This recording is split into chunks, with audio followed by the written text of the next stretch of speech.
tu crois que tous ces rêves t'appartiennent. Quoi de neuf, Funny Babe, c'est la fouine, une spéciale pour rappeler, c'est ça.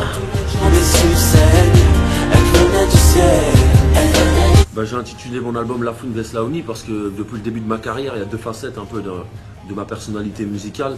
Il y a le côté assez hardcore qu'on a pu rencontrer avec des morceaux comme Krav Maga ou Reste en Chien ou Ça fait mal. Et il y a eu des morceaux assez plus cool comme Tous les mêmes ou comme Tomber pour elle. Et ça fait longtemps que j'avais envie justement de faire un concept où j'allais faire deux CD, un plus cool, un plus vénère. Je voulais le faire sur Aller-Retour à la base qui était mon deuxième album, mais j'avais pas les reins assez solides pour ça. T'es pas prêt? Ouais, j'étais pas prêt, il fallait encore que je prouve. Donc aujourd'hui, je pense que c'était le moment. Et en plus, cet album-là, ce concept de double album, c'est pour moi, c'est ma vision que j'ai de la musique. C'est comme ça que j'écoute de la musique. J'écoute jamais de la musique vénère après cool, comme on peut la retrouver sur tous les albums qui sortent. Moi, je l'écoute plutôt en compilé. Moi, je prends les meilleurs morceaux vénères de chaque CD, je les mets sur une compil. Les meilleurs morceaux cool de chaque CD, je les mets sur une compil. Et voilà, en général, j'écoute ça. C'est comme ça que j'écoute la musique. En fait, c'est un CD plutôt hardcore et un CD plutôt cool. Ouais. Pas un CD rap ou un CD chaud. Non, il y a un CD. En fait, les deux, c'est du rap. Il y a un CD où c'est du rap vraiment hardcore, sans aucune concession, sans aucune limite. Et il y a plutôt un CD où c'est du rap, mais c'est du rap plutôt soit mélancolique, soit porteur d'espoir. Voilà, c'est. Voilà. T'appellerais pas ça du rap conscient, juste du rap. Bah, moi, je fais pas de rap conscient, en fait, parce que il y a différentes manières de faire du rap, tu vois. Il y a ceux qui font du rap conscient, c'est des personnes qui intellectuellement se prennent la tête sur les lyrics pour essayer de faire de belles phrases bien tournées avec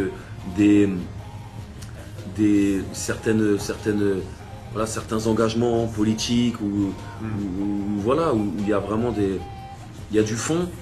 Il y a du fond, j'aime bien ce genre de rap. Ce que j'aime pas, moi, c'est le rap sombre, déjà. J'aime le rap conscient, mais j'aime pas le rap sombre, tu vois. Les beats assez sombres, ou c'est sombre. Ça, j'aime pas ce style de rap, donc j'en fais pas. Le rap conscient, j'en fais pas trop parce que c'est du rap de tête, tu vois. Moi, ça me tue. Mal à la tête. Ouais, ça me saoule en fait, moi, ça me saoule de trop réfléchir sur une chanson. Moi, ça vient du cœur. Les premières phrases, elles sont là. Et voilà, c'est des paroles assez simples pour des gens assez simples. La musique, quoi, tu te prends pas la tête. Voilà, pour moi, le rap, n'importe quel mec de mon quartier devrait pouvoir comprendre ce que je suis en train de dire. Voilà. Quand ça devient trop politique et que ça devient trop cherché, bah, ça m'ennuie directement. En fait, pour toi, quand c'est trop engagé, c'est du rap conscient. En fait. Bah, tu vois, moi, je définis le rap et de toute façon la musique en général, il y a trois manières de la faire. Il y a quand tu la fais pour le corps, tu vois, c'est pour se défouler, c'est des morceaux comme Ça fait mal ou comme tous les morceaux du CD La Fouine. C'est des morceaux pour se défouler où tu t'en bats les steaks, tu dois sourire en écoutant les punchlines et voilà. Après il y a le rap du cœur, le rap qui te touche, tu vois, c'est des morceaux comme Papa ou comme D'où l'on vient. C'est des chansons qui te touchent et qui te rappellent certaines choses Et après il y a les chansons du cerveau, de l'esprit, tu vois, c'est des chansons assez recherchées, rap assez conscient, où tu réfléchis, où tu médites. Bah, moi je ne considère pas faire ce genre de musique, j'ai pas envie de faire ce genre de musique. Moi je me considère sur les deux autres parties, sur le cœur et puis le corps. C'est juste ton style. Voilà, et c'est ce qu'il y a sur les deux CD. Il y a un CD qui j'espère, à mon avis, va tourner dans toutes les voitures à sa sortie, qui est le CD La Fouine, où les jeunes vont écouter ça dans leur voiture, c'est le CD du moment à avoir, boum, boum, grosse basse, grosse punchline, rigoler.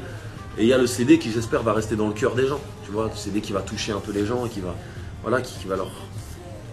j'espère que dans 10 ans, même quand ils écouteront ce son-là, ils se rappelleront d'aujourd'hui, de ce qu'ils traversent aujourd'hui. Et franchement, si tu devais choisir, retenir qu'un seul CD, tu choisirais lequel entre les deux? Je choisirais Laouni, le CD Laouni. Parce que j'ai l'impression que le CD La Fouine, il est mortel. Mais c'est comme tous les albums qui sortent, c'est-à-dire ça reste du rap et c'est pas intemporel. Mais le CD Laouni, je pense qu'il peut rester dans les cœurs et toucher certaines personnes et puis les aider à traverser des épreuves assez difficiles. Comme moi, le rap français m'a aidé à traverser des épreuves. Donc c'est des musiques qui te touchent, qui restent dans ton cœur. Donc si j'avais à en choisir un, ce serait de CD Laouni. Mais comme j'ai pas à en choisir un, je vous donne La Fouine vs Laouni. Le featuring avec Rof, je partais pour poser sur son album. Mais taf, j'ai posé sur son album, tranquille, taf, on a kiffé le son, et puis on s'est bien entendu, le feeling est passé, et boum, je lui ai dit, bah tiens, si tu veux, tu peux poser sur mon album, tiens, écoute. Il a écouté, il a kiffé, il a posé directement. Ensuite, Avec The Game. avec The Game, j'étais là dans mon studio en train d'enregistrer. Mon pote, il me dit, ouais, j'ai un plan et tout, tu peux venir poser avec The Game. Je lui dis, oh vas-y, moi ça m'intéresse pas, si c'est pour aller donner des millions à The Game, je préfère les mettre dans ma promotion et tout. Il me dit, non, il n'y a rien, c'est 3 fois rien. Tu vois, 3 fois rien, parce que le mec est là, il veut absolument faire un feat avec un Français, il veut faire un gros truc. J'ai dit, bah direct, alors il n'y a pas de problème, où et quand? Il m'a dit, attends, je gère ça, il a géré ça avec ses managers, tout. Ensuite, ils sont partis proposer à The Game, on va te faire poser avec la fouine. Le mec a dit, ouais, mais ça dépend, je sais pas si je suis chaud. Ils l'ont mis sur Internet. Et ce qui l'a vraiment motivé, c'est les vues que j'avais de mes morceaux sur Internet. Des fois des 1 million et quelques, des fois des 2 millions. Donc il a vu que c'était pas des blagues, quoi. Il a vu que, voilà, que j'avais un statut. Donc c'est vraiment ce qui l'a motivé, tu vois, les vues d'Internet, tout. Ensuite, il a écouté ma musique, il a adhéré. Ensuite, il m'a rencontré, on s'est bien entendu. Et voilà, on a fait ce morceau Kaira for Life. Et il y a même une surprise d'un autre morceau même qui pourra arriver bientôt. Sur son album. Sur son album à lui, ouais. On a posé un truc super lourd. Et voilà, j'en parle pas, je le laisserai en parler. Mais si c'est retenu, ça va vraiment être lourd pour le rap français parce que c'est un gros morceau qui est sur son album à lui. Chewing gum, pas des dentelettes, on laissera quelques-unes. Le rap est boycotté, c'est tout. Le rap est, tu vois, c'est ignoré, on va dire. Il n'est pas boycotté, il est ignoré. Comment on t'explique ça? Bah, je sais pas, ils sont cons, c'est tout. Tu vois, de toute façon, un jour ils seront forcés de cesser d'ignorer ce que la jeunesse réclame. Parce que la jeunesse réclame du rap. Que tu sois blanc, noir, arabe, juif, chinois, t'aimes le rap aujourd'hui. T'es jeune, tu kiffes le rap. Et voilà, un jour ils cesseront d'ignorer ça, je pense. Ça devient petit à petit, doucement, mais sûrement. Mais en tout cas, c'est clair qu'on est ignoré. Et toi, tu passes parfois quand il y a par exemple des remises de. La dernière fois, tu étais passé pour. Tu avais fait un live. Victoire de la musique. Voilà, Victoire de la musique. Ouais, et c'était difficile de pouvoir accéder au plateau. Bah non, tu vois, c'est voilà. Après, il faut que les mentalités changent. Et moi, j'étais super content d'aller là-bas et ça m'a même ouvert des portes sur d'autres choses. Et puis. Ils ont peur peut-être d'inviter des rappeurs, ça pas, ils vont pas se tenir ou ça. Peut-être, voilà, peut-être qu'on fait peur un peu. Quand on vous dit non, qu'est-ce qui vous donne comme raison? Mais ils donnent pas de raison, ils invitent qui ils veulent, c'est leurs émissions. Ils donnent aucune raison. T'as vu qui tu veux dans ton émission, n'est-ce pas? T'as pas à donner de raison. Hein, si tu veux pas l'interviewer l'autre, t'as pas à t'expliquer. En fait, et vous demandez pas derrière. Mais si, ils demandent et tout, ils disent ouais non, il n'y a pas de place, ou il y a quelqu'un d'autre qui est programmé. Ils n'ont pas à donner d'expliquer plus que ça. Explication. Mais je pense que de toute façon, l'idée de mettre du rap ne leur effleure même pas l'esprit. Bon, ça fait même pas, c'est même pas de la musique quasiment. Je sais pas, ils sont. De toute façon, un jour ça va changer. Tu penses quoi des victoires de Matt Pokora? Des victoires de Matt Pokora, je pense que c'est nul, c'est tout. Tu vois, je pense que. Tu vois, j'ai rien contre Matt Pokora, tu vois, mais je pense qu'il méritait pas de gagner. Voilà, tout simplement. Mais j'ai rien contre lui, tu vois, il fait son truc et puis on n'a pas à juger les gens. Et je pense que des fois dans ta vie, tu as des victoires et tu es super content de les avoir, tu obtiens quelque chose. Je pense que lui, en l'occurrence, il méritait pas ça. Je pense que même lui, il sait très bien, à mon avis, tu vois, c'était pas le moment pour lui. Tu vois, je dis pas qu'il est nul, j'ai d'avis à remettre sur personne, tu vois, il fait son truc et la vie elle est dure. Hein. Et chacun voit midi à sa porte de nos jours, faut pas critiquer les gens. Mais moi je pense que voilà, ce serait lui ou quelqu'un d'autre, j'aurais dit la même chose. S'enjaille, on s'enjaille, on s'enjaille. C'est une expression qu'on aime bien dire dans la banlieue sale. Et ça veut dire quoi? Ça veut dire qu'on se met bien, tu vois. On est azelé, quoi, on est à l'aise. On s'enjaille, on se met bien. Je crois que ça vient même de Côte d'Ivoire à la base, cette expression. Je kiffe les hôtels, les pillages, je kiffe Ramaya, j'ai grandi dans la mer. Ouais, j'avais sorti ça il y a longtemps, parce que je trouvais pas mal. Physiquement. C'est vrai, tu vois, dans le gouvernement, il n'y a que des, tu vois. Là, tu vois, bam, tu vois, petit bord, tout. Malaise, tu vois. Je t'enjaille avec elle. Petit bord est tombé sur une tub et ça fait mal. Tu reprends souvent les mélodies d'autres artistes? Ouais, j'aime bien, je trouve ça marrant. Après, en plus, c'est du second degré, tu vois, je dis ça pour m'amuser, donc c'est cool. C'est pour leur faire un clin d'œil parce que tu kiffes ce qu'ils font? Non, c'est pas spécialement. Des fois, j'ai juste envie de reprendre des phases. Et tu sais, j'en reprends encore plus que tu ne le crois, mais des fois, ça te dépasse. Des fois, c'est des musiques que tes parents écoutaient. Ouais. Donc, je reprends plein de choses. J'aime bien, tu vois, faire des petits clins d'œil comme ça aux chansons qui ont ça. bien sortis parce que les gens les connaissent déjà, c'est bien. Et par rapport à Diams, c'était un clin d'œil Ouais, bah oui, j'ai rien contre Diams, c'est un clin d'œil. C'est des clins d'œil. Parce qu'en fait, ça se fait peu dans le rap français, tout ça.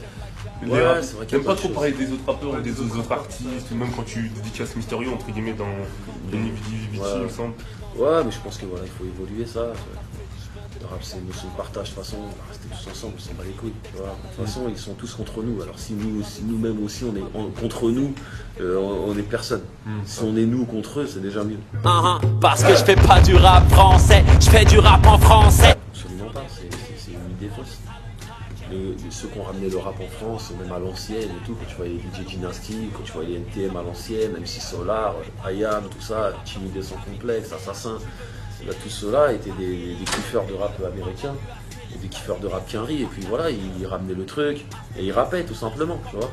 Ils rappaient, et puis ils avaient tous les coupes à l'américaine, les coupes à l'ancienne comme ils avaient tous à Brooklyn, ils avaient les gros baggy, ils dansaient le Smurf, ils kiffaient la culture hip-hop américaine. Le hip-hop n'est pas né à Paris ou à Marseille, tu vois.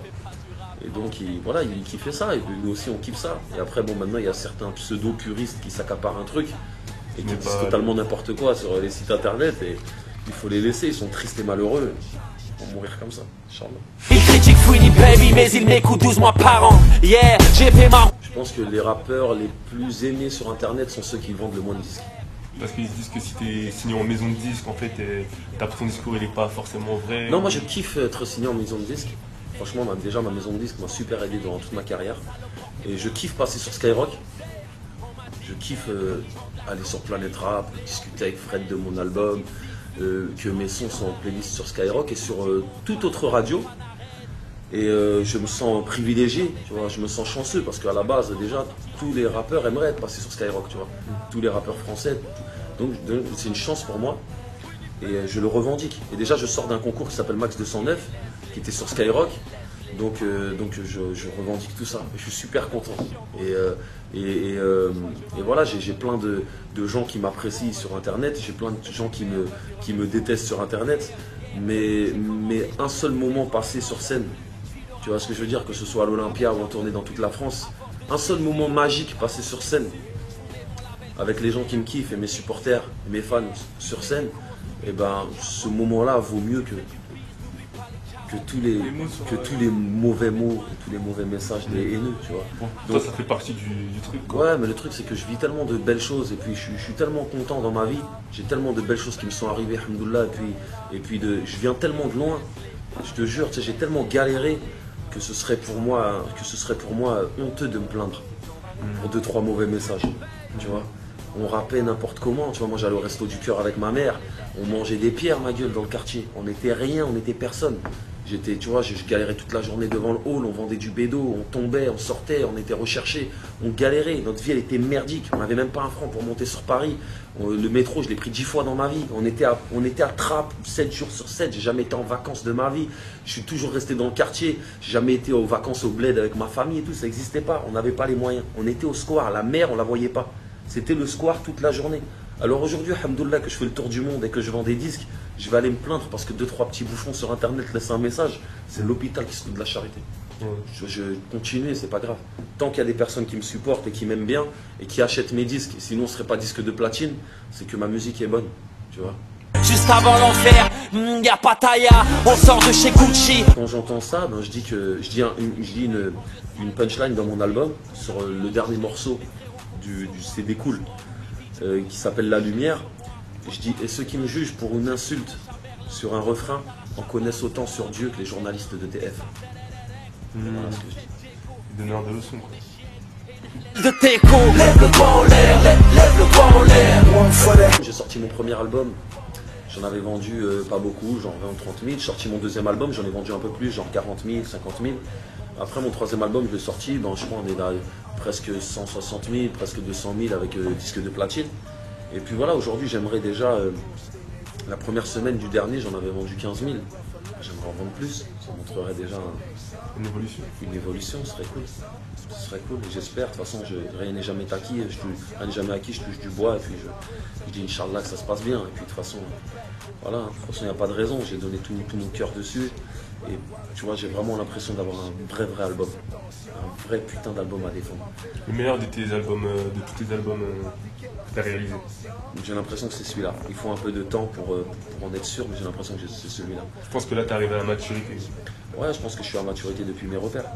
Mais je pense que sur celui-là, il y a encore un niveau au-dessus parce que je me suis vraiment lâché, que ce soit musicalement ou que ce soit dans le hardcore. Tu vois, maintenant, voilà, le public. Maintenant, le public. Du sky dans les veines, on s'enjaille. MC nettoie-moi les coins de la bouche quand je graille. On déboule sur scène, on t'enjaille. Un gun dans la bouche, on va te faire danser le rail. On s'enjaille, on s'enjaille, on s'enjaille, on s'enjaille.